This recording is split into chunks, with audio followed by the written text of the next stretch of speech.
Inutusan ni Jaime itong si Eric para ayusin ang kasalanang ginawa niya kay Elias. Pinapaayos ang CCTV at palabasin na si Moises ang gumawa nun kay Elias.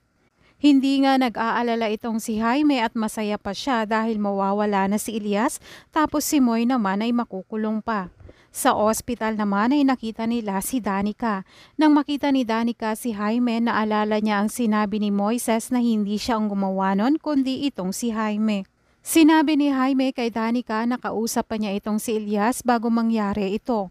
At tungkol nga sa event ang pinag-usapan nila at nang umalis siya ay hindi niya alam na nandoon pala si Moises at pinapasok niya pala. At sana nga hindi na lang siya umalis at hindi iniwan ng kanyang kapatid. Tugon naman ni Danica na hindi magagawa yon ni Moy. Sabat naman ni Justin na ilang beses nang pinagtangkaan ni Moy ang kanyang buhay, tapos hindi pa ito naniniwala. Sinabi naman ni Danica kay Jaime na walang ibang gumawa nun kundi siya. Dahil yon ang sinabi ni Elias. Sa presinto naman ay nagagalit na itong si Moy dahil na-set up lang naman siya at hindi niya magagawang gawin yon ang binibintang sa kanya. Sinabi naman ni Estong na walang kasalanan si Moy dahil si Danica ang nagpapasok sa kanya sa room ni Elias. Hindi naman naniniwala ang mga pulis kay Moy. Sinabi niya na ang gumawa nun kay Elias ay itong si Jaime.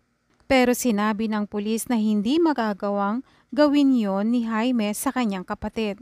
Bago naman umalis itong si Estong at Grace ay pinalakas muna nila ang loob ni Moy at magkukonsulta sila sa abogado. Dagdag pa nga ni Estong na hindi sila susuko at lalabanan nila ito. Sa kabilang banda naman suggest ni Justin kay Rafael na dapat ay magbigay sila ng statement sa press. Tugon naman ni Mercedes na kailangan nila yon at kailangan ay parehas lang sila ng statement.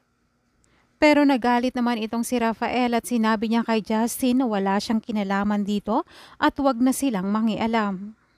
Kinausap naman ni Mercedes itong si Rafael na bakit nagagalit ito kay Justin. Pagtatanong naman ni Rafael kay Mercedes na kung ano na ang nangyayari sa pamilya nila dahil lagi na lang silang involved sa gulo.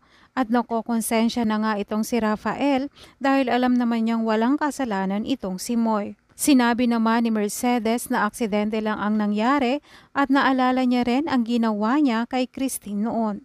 Nang pumasok naman si Rafael sa office, inopen niya ang cellphone ni Moy at binasa niya ang conversation nito ng kanyang ama. Nabasa pa nga niya na nagpapasalamat si Moy dahil tinulungan siya ng pamilya sagrado.